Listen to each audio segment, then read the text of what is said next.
ఇప్పుడు మీరన్నట్టు you are a warrior. మీరు లాయల్.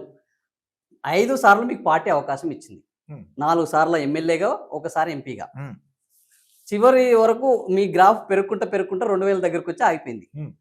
మళ్ళా ఈసారి ఇది ప్రెస్టీజియస్ మీ మాటల్లోనే. హ్మ్. అత్యంత ప్రెస్టీజియస్.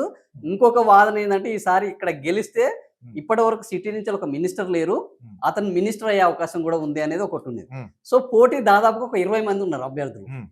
అలాంటి పరిస్థితిలో 5 సార్లు ఓడిపోయిన ఫిరోజ్ ఖాన్‌కి రేపు ఇయ్యాల్సొస్తే, ఈ ఓడిపోయే వ్యక్తికి ఎందుకిచ్చారని మిగతా వాళ్ళు వేలెత్తి చూపెట్టే అవకాశం లేదా పార్టీని? Super question.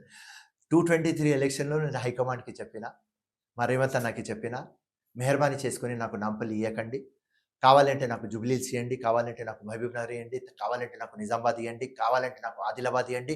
మీరు ఇష్టమైన సీట్ నాకు ఇయ్యండి. నాంపల్లి వద్దు, బొక్కసోట్లు ఉన్నాయి. నాకు కష్టమైతది. లేకుంటే ఈ బొక్కసోట్లు తీయడానికి నాతో పోరాటం చేయండి అని చెప్పిన. అయితే వాళ్ళు చెప్పినారు తప్పకుండా పోరాటం చేస్తామని. కానీ వాళ్ళకు టైం దొరకలేదు. వాళ్ళకు ఫిరోజ్ ఖాన్‌కి సపోర్ట్ చేయాలి అని నియతున్నది, మనసులో ఉన్నది. కానీ టైం దొరకలేదు. కానీ ఓడిపోయినాం.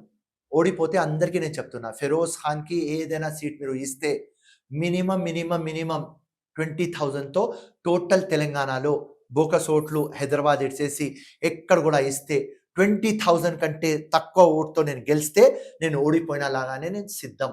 సో, బోకస్ ఓట్లు లేవు కాబట్టి జూబ్లీహిల్స్‌లో 110% ఫిరోజ్ ఖాన్ గెలుస్తాడు. ఎంత మెజారిటీతోటి గెలుస్తాడు? మినిమమ్ 20,000. గెలవకపోతే ఏం చేస్తాడు? నేను ఒకవేళ గెలవకపోతే రాజకీయం మర్చిపోతా. హ్మ్. రాజకీయంకి రిజైన్ చేసేస్తా.